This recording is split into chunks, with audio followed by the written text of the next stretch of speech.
Banyarwandakazi munyemerere nongere mbasuhuze mwebwe mwese muri ku ntera hamwe twese TV ndetse mukaba muri kuri Garuka Rwanda TV. Munyemerere mbasuhuze rero, uyu munsi nta byinshi turi bwibandemo, nta na byinshi turi bwerekezemo, ahubwo turagira ngo tuganire ku kibazo cy'abanyarwanda nyuma y'ifungwa ry'imipaka y'u Burundi ndetse n'u Rwanda.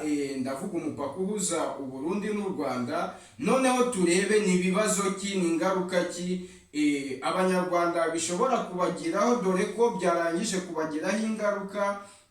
Noneho nyuma yaho nabwo twongere turebe n'ubundi ni ingaruka ki igihugu cy'u Burundi biri buze kukigiraho, cyangwa se ni impamvu ki iki gihugu cy'u Burundi cyafunze imipaka.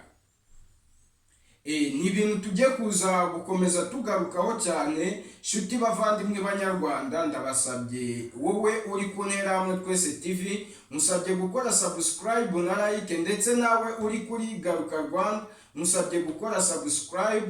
Gusa ariko mubwire ngo sindi njyenyine nkuko wari usanzwe cyangwa se wari umaze iminsi ubibona, ahubwo ndi hamwe na mugenzi wanjye kuri Garuka Rwanda TV. Reka nawe aze asuhuze abavandimwe ndetse asuhuze abarwanashyaka b'abanyarwanda, ubundi turebe bibazo ki byugarije abanyarwanda nyuma y'ifungwa ry'imipaka, dore ko na Tanzania nayo yatangiye kubuza nangwa se guhagarika abanyarwanda bambukira kuri uyu mupaka wa Tanzania mu gihe bari kuva mu gihugu cy'u Burundi. Mumfashe rero umuvandimwe kuri Garuka Rwanda nawe aze abasuhuze ndetse dukomeze tubane namwe, ndetse nawe dusangira ibitekerezo n'ibiganiro.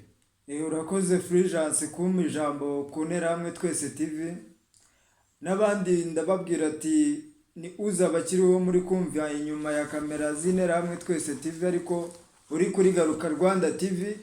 Garuka Rwanda rero ni channel yashyiriweho abanyarwanda kugira ngo dukomeze turebere hamwe ibibazo abanyarwanda bagenda bahura nabyo, tubishyira ku mugaragaro, kubera ko mu Rwanda bo batabigaragaza.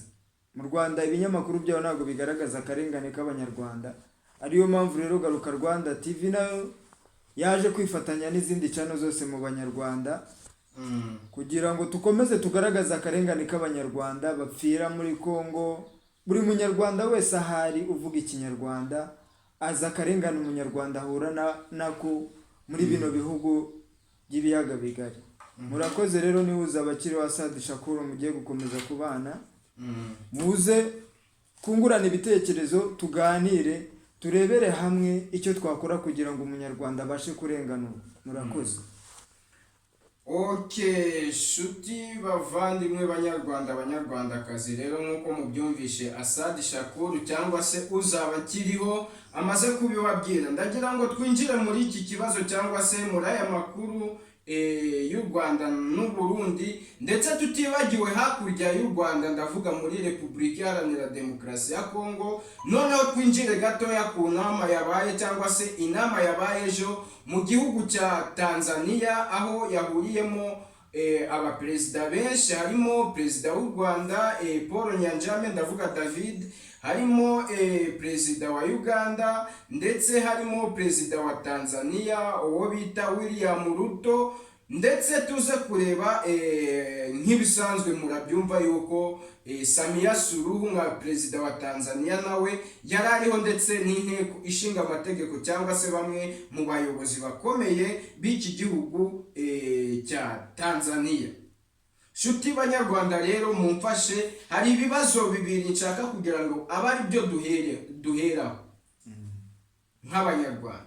Nge hari ikibazo nibajije, ni mpamvu ki u Burundi bwafashe umwanzuro wo gufunga imipaka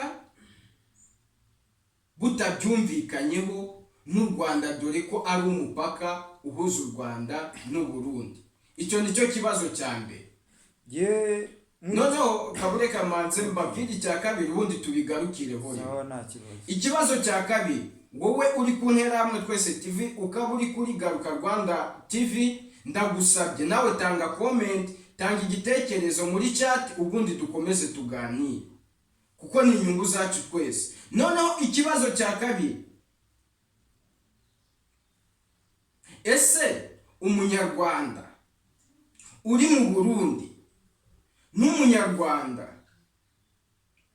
umunyarwanda uri mu Burundi n'umurundi uri mu Rwanda kuri iyi saha bemerewe kuba uko ari ibihugu bibiri bitandukanye.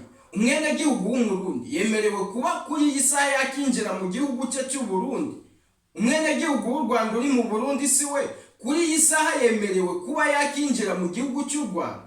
Ni ibibazo bibiri tugiye kubanza twibaza, noneho nyuma tuze turebe ingaruka ziri inyuma y'iri fungwa ry'imipaka, cyangwa se ingaruka ziri inyuma ya leta y'u Rwanda, aho idasobanurira ikibazo ikivuye mu muzi ngisobanurire abanyarwanda ndetse n'abenegihugu bose muri rusange, ntibasobanurire mpamvu ki imipaka yafunzwe, ese byavuye kuki,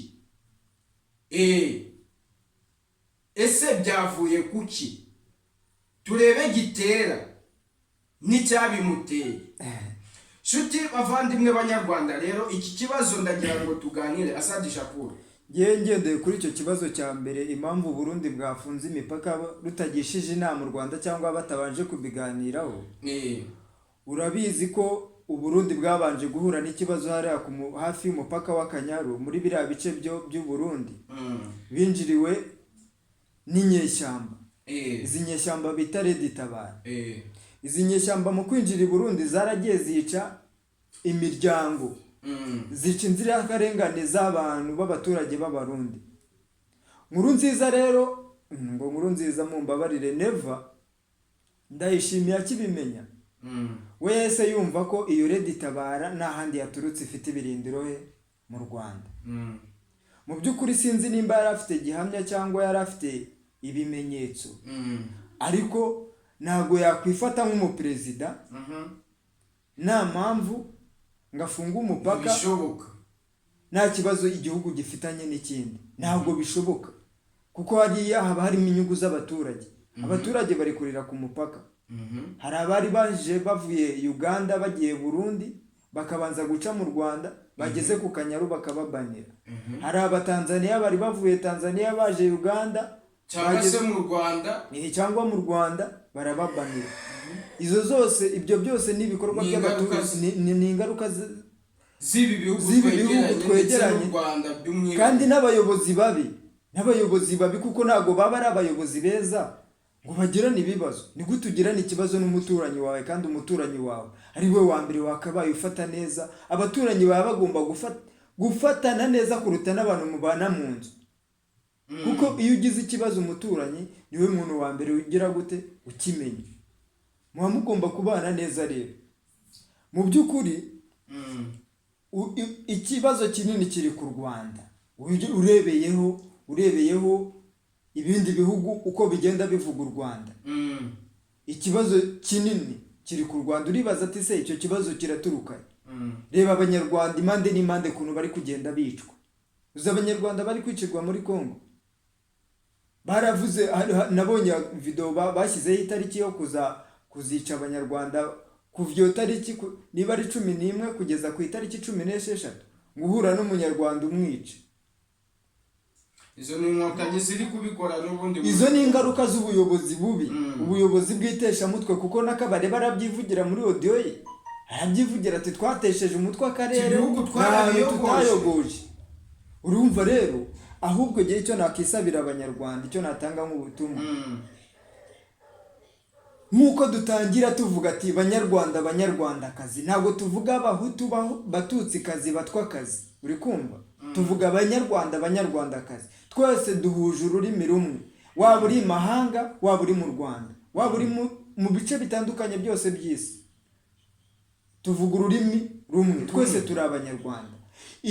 Ikitubabaje nk'abanyarwanda tukirebere hamwe, nk'abanyarwanda tutitaye ku bwoko, tutitaye ku byagiye biba byose by'amateka ya guhera 59 paka 94. Ibyo byose twabyirengagiza tugasa nk'ababyirengagije, ahubwo tukareba ikiduhuje nk'abanyarwanda, tukareba ikitubabaje nk'abanyarwanda, none icyo ngicyo tukaba ari cyo duhangana nacyo tukagikuraho. Noneho twamara kugikuraho tugashyiraho twebwe icyo twishimira nk'abanyarwanda kandi duhureho nk'ururimi rumwe. Icyo kizaduhuza kandi kitume tubana neza nta wishisha undi. Ariko mu gihe umunyarwanda gipfa nk'isazi, tuzakomeza turebane ku mazuru, turebane ku bwoko. Dukoze iki kugira ngo icyo kintu gihinduke? Tukoze iki? Ese ni amasasa akenewe? Ese ni ibiganiro bikenewe? Ni iki gikozwe kugira ngo umunyarwanda abohoke? Umunyarwanda aracyaboshywe. Reka tukigarukeho. Umunyarwanda agomba kubohoka gute? Reka tukigarukeho nyuma y'iri jambo kugira ngo ridusobanurire impamvu nyakuri yatumye igihugu cy'u Burundi cyangwa se leta y'u Burundi ifunga imipaka nangwa se imipaka ihuza u Rwanda n'u Burundi, mu gihe u Burundi bwari bubifitemo inyungu. Kuko niba abaturage b'u Burundi bahahira mu Rwanda n'abanyarwanda bagahahira mu Burundi, birumvikana yuko ni kimwe ni magirirane. Ese none ni ukubera iki Ndayishimiye Evariste yagize gutya agafunga kandi azi neza yuko nawe afite inyungu ku gihugu cy'u Rwanda, kubera ko abaturage b'u Burundi n'ab'u Rwanda bagendererana kandi bagahahirana? Ni impamvu ki yatumye afungiye imipaka? Reka tubanze twumve rero, reka tubanze twumve Ndayishimiye mu magambo yavuze, ubundi tukomeze turebe ndetse tunavuga ku ngaruka nyinshi abanyarwanda bari guhura nazo.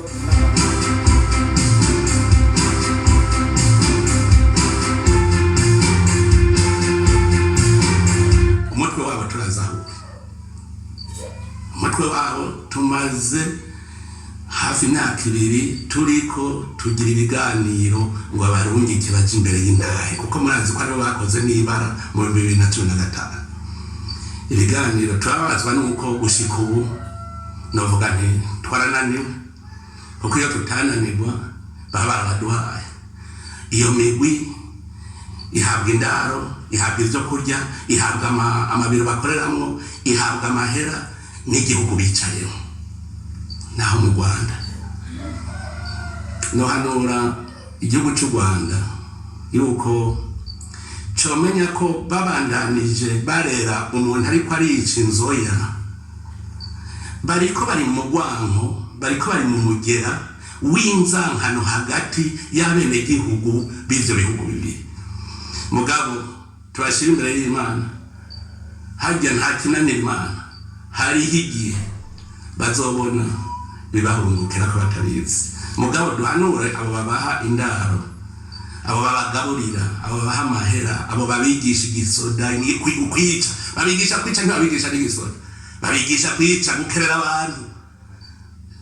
Tubahanura yuko bokwigenga ubuntu mu mutwe bakawushikiriza ubutungane bw'u Burundi kugira ngo abarundi bironkere amahoro.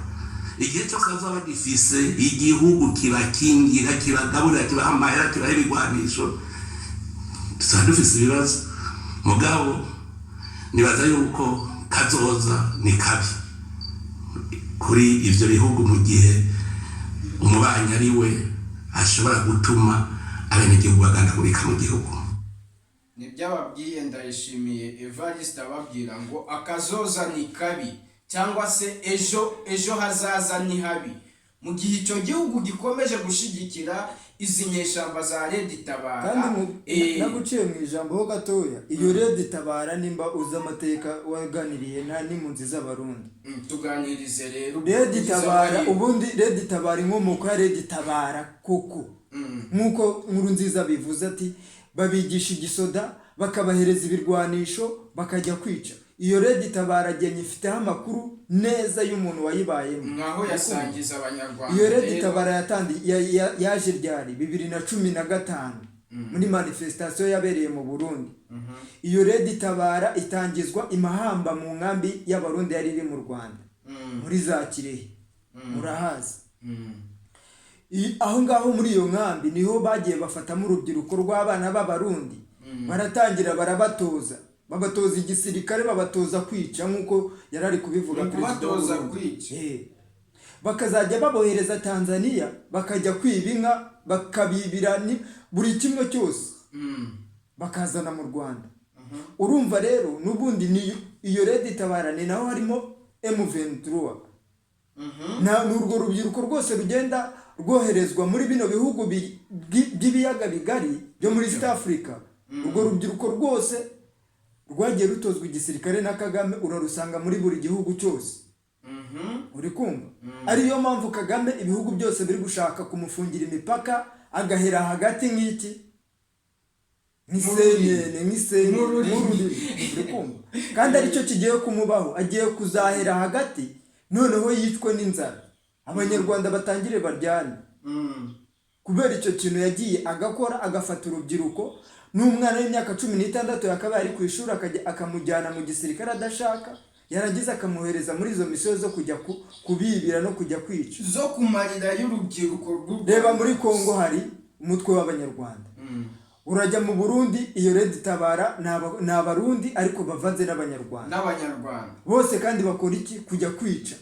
Urumva rero we akora icyo bita iteshamutwe ibyo bihugu, ashaka kwangisha buri munyarwanda wese uri muri icyo gihugu, kumwangisha abanyagihugu b'icyo gihugu baturanye bari babanye neza, kugira ngo umunyarwanda akomeze yirukanke, uri kumva, natekereze no ku gihugu cye, akomeze azenguruke muri ubwo buhugu. Yagiye za Malawi, yagiye Zanzibar, yagiye hehe hose, uri kumva. Umunyarwanda nagira icyicaro kubera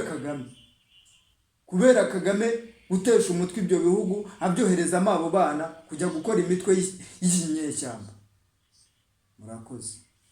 Noneho reka turebe iki kintu. Uburundi bwafunze imipaka, nibyo turi kuvuga, singo bwatangarije u Rwanda yuko bugiye gufunga imipaka niba badatanze izo nyeshyamba cyangwa se bakarekeraho kuzifasha. Zimwe nk'uko Ndayishimiye Evariste yabivuze, zicumbikiwe imahamba. Urumva? Zimwe zicumbikiwe imahamba, ndetse anariho hakorerwa training y'abasirikari bo gutwara muri Red Tabara. Uribuka Ndayishimiye asaba u Rwanda ababwira ati mumbabarire kubera ko ndabizi neza yuko umugabo ushigikiye uyu mutwe wa Red Tabara Godfrey Niyombare ari mu gihugu cy'u Rwanda, ari aho ngaho Masaka.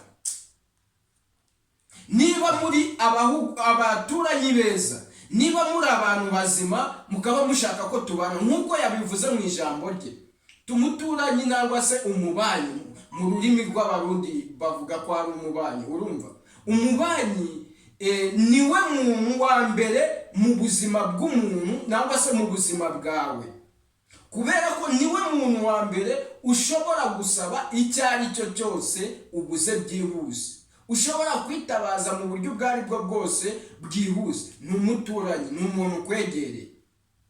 Tese none nidukomeza gutya, ntabwo ari twebwe tuzaba turi kwiyica, ahubwo tuzaba turi kwica sosiyete n'imibanire y'ibihugu y'ejo hazaza. Niko bimeze. Kubera ko icyambere ndakubwira, icyambere hari abanyarwanda bacururiza mu Burundi benshi cyane, bafiteyo n'amaduka. Nge ndabizi yuko cyane abanyarwanda bariyo bakora ibintu bijyanye na business z'utubari, business z'imigati. Urumva? Urebye ari ku Kanyaru ni mu karere ka Gisagara, ni iwacu ndahazi. Ku Kanyaru hari karitsiye bita Inyanza, hari Nyaruteja. None aho ngaho uri kwinjira i Burundi hafi ya Zangozi, abo bose baza hariya n'abo bana bo mu Rwanda giye nari mbafite bo muri famille, bivugira ikirundi. Abo bari hafi y'umupaka babana n'abarundi, nabo ni nk'abarundi bo bari babanye neza kuri leta ya Nkurunziza mbere bataratangira kugirana ibibazo Kagame. Bari babanye neza. Hari abana bava mu Rwanda bakajya kwiga mu Burundi, hari abava mu Burundi bakaza kwiga mu Rwanda. Mu Rwanda urabizi amashuri yaratangiye. Icyo kintu rero uvuzeho neza, ukivuzeho aricyo nshaka kugira ngo duhite dufata tuganire. Icyo kintu uvuze, abanyarwanda biga mu Burundi, abarundi bakiga mu Rwanda. None turebe ejo hazaza haba bana bavukijwe uburenganzira n'izi ngegera z'abaperezida. So kuba mayibobo ku muhanda se bagatangira nyine bakajya. Nibyo tuvuga buri munsi mu Rwanda. Nta ejo heza k'urubyiruko ntaho. nta n'igiteganyo nta kintu na kimwe bafite bateganyiriza urubyiruko by'umwihariko rw'u Rwanda. Njyewe ubwanjye byambayeho ndi mu Rwanda, uri kumva? Narangije kwiga 2016, ibyo byo kwivuga ngo urangije kwiga. Ndangije ndareba mu Rwanda, ese ko ndangije kwiga akazi ngiye gukora k'ibyo nize ndakabona gute? Ndeba mu Rwanda nta sambu ufite, ntawe ufite uzandaga isambu, uri kumva? Kujya guhiga iyo mirimo ntabwo bishoboka udafite ujya ugufata akaboko. Ndareba mu bita plan mbona nahazaza hejo ufite ndi mu Rwanda. Ndagurutse umupaka ndiyinjira Uganda, ariko ubu ngubu kubera Imana ubu ubona ko hari icyizere cy'ejo hazaza. Ariko mu Rwanda uvuga ati byanga bikunda no kubona ari byo muba muvugaho ahangaha kuri cyane, muvuga ati mu by'ukuri muduhe ku ma megabyte, uri kumva? Mu Rwanda twahabaye kugira ngo ubone internet ari ukujya gucunga wireless, ibi bya wifi ku bitaro, kwa muganga, cyangwa ahantu hari sector ku murenge cyangwa ku karere, uri kumva? Niyo